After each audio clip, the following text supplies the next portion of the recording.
Hi guys, in this video we're going to talk about levers. We're going to talk about simple machines, of which a lever is, look at a definition, some different parts of a lever, look at the three different classes of lever, and a quick comparison at the end. So firstly, a lever is a type of simple machine. Simple machines are tools that provide a mechanical advantage, so allow us to do work with less effort, remembering that work is relating to a mass and moving that mass over a distance. There's 6 types of simple machines: an inclined plane, a wedge, the wheel and axle, a pulley, a screw, and the lever, which we'll talk about today. So a lever is a simple machine that consists of a bar, rod, plank, whatever, anything that has a rigid shape that rotates around a certain point, and we call that certain point the fulcrum. So in this case, the triangle is the fulcrum, or in particular the top of the triangle is the fulcrum around which this rod is rotating. So the fulcrum is one of the parts of the lever. There are a couple of other parts. This is the load, or the bit where the force is being delivered, and the effort being where you are actually entering the force. So we should have this mechanical advantage where the load gets more of a force than is put in as the effort. Now, the longer the lever, the more mechanical advantage there is. So this lever is not as, or doesn't provide as much mechanical advantage as this lever. So bigger one, smaller effort required to lift the same load. Now there's 3 classes of levers, and they're grouped into what is in the center of the lever, so whether the load, fulcrum, or effort. So in class 1, the fulcrum is in the center. Now this is a type of lever that is referred to as a force multiplier, because the amount of force produced at the load is less than the amount of force put in at the effort end of this lever.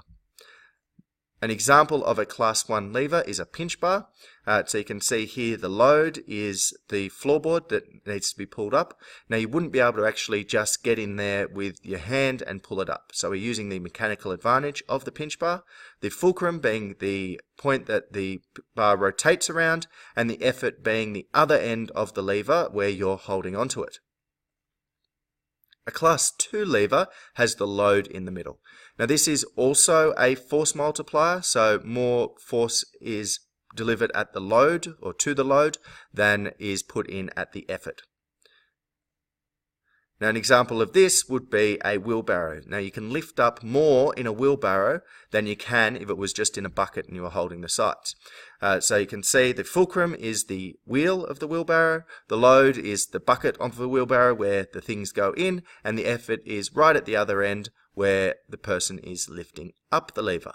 Another example of a class 2 lever is a nutcracker. So the fulcrum being up the end, the load being in the center where you want the force to crack that nut, and the effort being the handles at the other end that you're squeezing. So you wouldn't be able to crack a nut just by squeezing it in your hand. But with this class 2 lever, more mechanical advantage, more force, able to break this nut.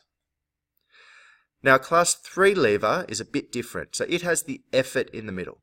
This means that the amount of force delivered to the load is actually less than goes in at the effort.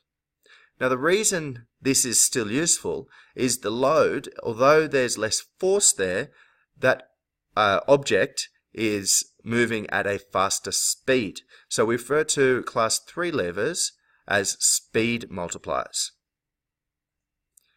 Now most levers used in sports, cricket bats, baseball bats, lacrosse, mitt, whatever those things are, all these are examples of class 3 levers.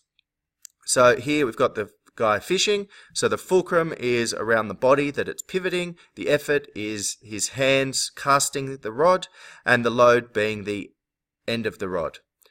In the same way, a golf club is a class 3 lever, the fulcrum being around the shoulder, the effort being where your hands are putting force on the club, and the load being the golf ball. So if this there wasn't a club here, and say you just had a piece of wood in your hand, you would not have the same speed hitting the ball as you do by having this extension, this lever, in your hand. Now to compare these three classes, so class 1 and 2 are force multipliers, class 3 a speed multiplier, and looking at what is in the center, in class 1 we have the fulcrum, in class 2 the load, and in class 3 the effort. Now an easy way to remember this is to think of a flea without the A on the end, and that's the 1, 2, 3 of what's in the center: fulcrum, load, effort. In this video, we've talked about simple machines being tools that provide a mechanical advantage, making it easier to do work. We've defined a lever as a stiff board object that rotates around a pivot point called the fulcrum. We've looked at the parts of the lever being the fulcrum, load, and effort.